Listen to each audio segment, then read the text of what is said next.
आपने अपने कमरे में महात्मा गांधी की फोटो टांगी है, तो महात्मा गांधी का आदर्श क्या था? महात्मा गांधी का विचार क्या था?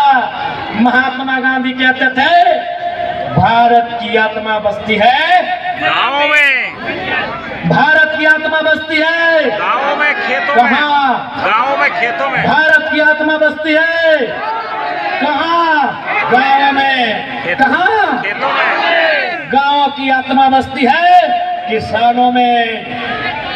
भारत की आत्मा कहाँ बसती है? गाँव में। आवाज नहीं आ रहा है, गाँव में। एक साथ बोलिएगा। भारत की आत्मा कहाँ बसती है? गाँव में। गाँवों की आत्मा कहाँ बसती है? गाँव में। और किसानों की आत्मा खेत खलिहानों में। ये गांधी का जीवन दर्शन है मुख्यमंत्री जी। डीसी महोदय, बिना गांधी को पढ़े आप आईएएस की नौकरी नहीं पाए होंगे। एसपी महोदय, बिना गांधी के आपने ये नौकरी नहीं पाया होगा। पढ़िए गांधी को, पढ़िए गांधी के जीवन दर्शन को। देश का मतलब गांव होता है, गांव का मतलब किसान होता है, और किसान का मतलब खेत खलिहान। किसान का मतलब खेत खलिहान होता है। इसीलिए मैं फिर कह रहा हूँ, एनटीपीसी देश नहीं है, मगध आम्रपाली देश नहीं है, अडानी प्राइवेट लिमिटेड देश नहीं है, जिंदल देश नहीं है। देश अगर है किसान का खेत देश। इसलिए अगर देश की रक्षा करनी हो, देश की रक्षा करनी हो तो पहले किसानों की रक्षा करिए, पहले किसानों की रक्षा करिए।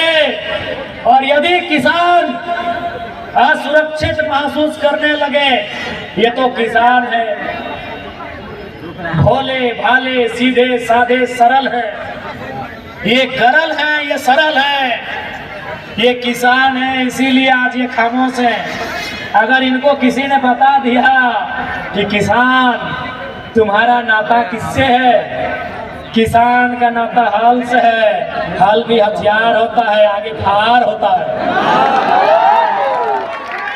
अगर किसी ने इंटरेस्ट में दुबके हुए किसानों को ये बता दिया, ए किसानों तुम्हारा नाता हार से है, और हार के आगे फार होता है, और फार से पेट फाड़ा जा सकता है। किसानों, सुबह जब आँख खुलती है तुम दतवन लाने जाते हो, और दतवन कुल्हाड़ी से तोड़ के लाते हो, कुल्हाड़ी से सर भी काटा जाता है। जब हमारे माओं को बताया जाएगा, मेरी माओं मेरी बहनों आप धान किससे काटते हो, हंसुआ से, हंसुआ से गर्दन भी काटा जाता है। ये किसान है इसीलिए आज सरल है, ये किसान है इसीलिए फसल उगाना जानते हैं। जिस दिन गर्दन काटने का योजना बना लिया, कोई नहीं बचेगा, कोई नहीं बचेगा। अरे तुम तो एडीसी साहब, एएसपी साहब, दुर्गा साहब, आप नौकरी करते हैं तब आपको हथियार मिलता है। हम लोग पैदाइशी हार लेके चलते हैं, हार में फार होता है। बाबू, आप नौकरी करते हैं तब आपको बंदूक मिलता है, बंदूक का धार मिलता है। सर्वा हम लोग पैदाइशी हार का फार लेके चलते हैं। इसलिए सताइए, फाड़ देंगे, फाड़ देंगे, सताइए नहीं। ओ एनटीपीसी, सताम, जिस दिन किसान चाह लेगा ऐसा ऐसा एनटीपीसी कितना मिट्टी में मिला देगा जिसका कोई ठिकाना नहीं है। सताओ मत, मानते हैं अभी पूंजी है तुम्हारे पास, और वो पूंजी तुम विधायक का चुनाव में लड़ने के लिए देते हो, मालूम है। हे एनटीपीसी, मालूम है हमको, मालूम है तुम्हारे पास पूंजी है, पूंजी तुम मुख्यमंत्री को भी देते हो, ये भी मालूम है। नहीं तो 5,000 बकरा कहाँ से आता? इतना बोका झारखंडी नहीं है, इतना बोका झारखंडी नहीं है भाई। अगर कंपनी ने उनको चंदा नहीं दिया, अरे ठीक है, रोड सरकारी, लाइट सरकारी, बिजली सरकारी, खसी का मीट सरकारी नहीं था।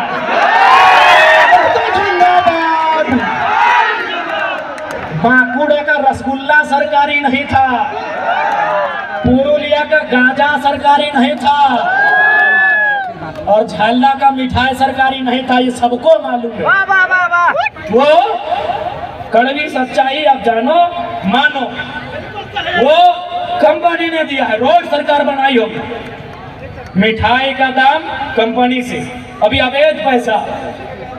गुरुजी भी खुश नहीं होते अगर आज होते तो। हमको मालूम है एनटीपीसी आपका चंदा सीधे सीएम साहब के दोस्तों को जाता है, शायद उनको भी जाता होगा। हमको मालूम है IAS IPS लोग बहुत ईमानदारी से कसम लेता है संविधान की, लेकिन बाद में उन लोग कभी घर परिवार है मैनेज हो जाते हैं। हमको मालूम है, लेकिन याद रखिएगा हमारे पड़ोस में एक देश है, उसका नाम है बांग्लादेश। जनता प्रधानमंत्री के घर घुस गई और एक को खिड़की उखाड़ के ले आई एनटीसी वाले। हमारे पड़ोस में एक देश है, उसका नाम है बांग्लादेश। भूखी, सताई, लाचार, बेबस जनता प्रधानमंत्री के घर में घुस गई और एक को ईंट उखाड़ के ले गई। हमारे बगल में और एक देश है पड़ोसी जो हमसे जल सीमा साझा करता है, नाम है श्रीलंका। राष्ट्रपति के घर घुस गई जनता। थोड़ा सा एक्साइट कीजिए। राष्ट्रपति के घर जनता घुस गई। ये जनता है जिस दिन चाहेगी डीसी का ऑफिस हो, एसपी का ऑफिस हो या सीएम का ऑफिस हो, एक को ईंट कबाड़ के ले जाएगी। जिंदाबाद, जिंदाबाद। सताइए मत, विकास के विरोधी नहीं है हम। वो लोग हैं जो जमीन 1960 में दिए हैं और धरना 2025 में दे रहे हैं।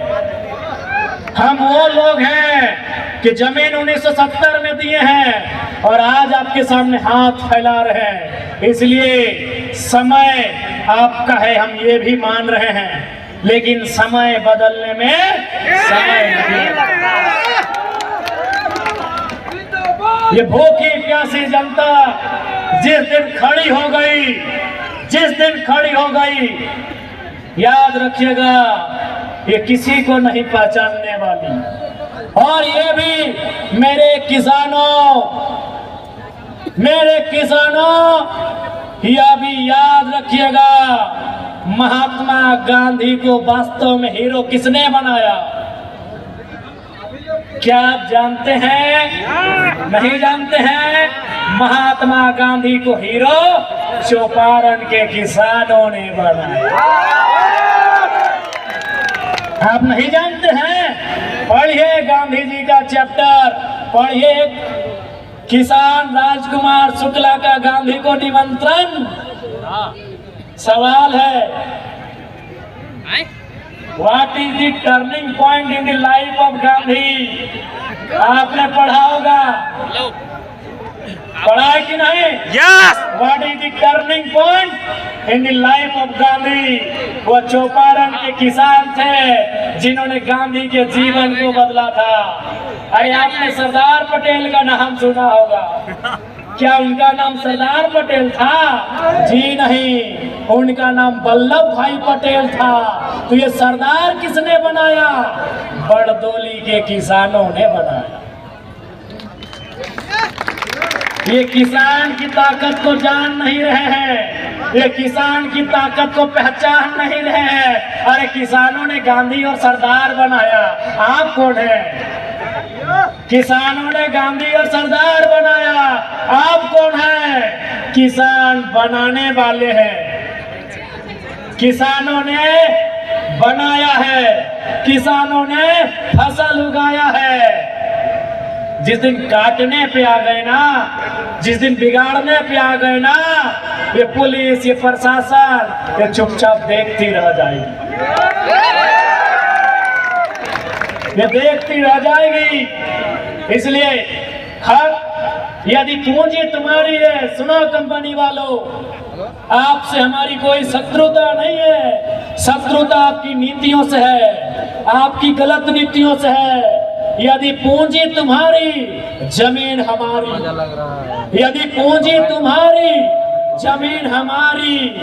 बराबर की करो अब हिस्सेदारी। तुम कहाँ के हो? हे किसानों, हम यहीं के हैं। ये खेत हमारा है, ये गांव हमारा है। टाटा फारसी है। अरे भाई, बाकी विधायक लोग मुंह चुप रखे और डरे तो डरे। डुमरी विधायक सीना ठोक के बोलता है, Tata is not an Indian. Tata हिंदुस्तानी नहीं है। आप जानते थे? आप जानते थे? टाटा हिंदुस्तानी नहीं है, टाटा फारसी है, फारसी है। आपने कभी टाटा का झंडा देखा है? उनकी गाड़ियों में जाके देखिएगा और लोकतांत्रिक भारत में सवाल कीजिएगा, तिरंगा क्यों नहीं है? क्योंकि उसके लिए बड़ा खोपड़ा चाहिए।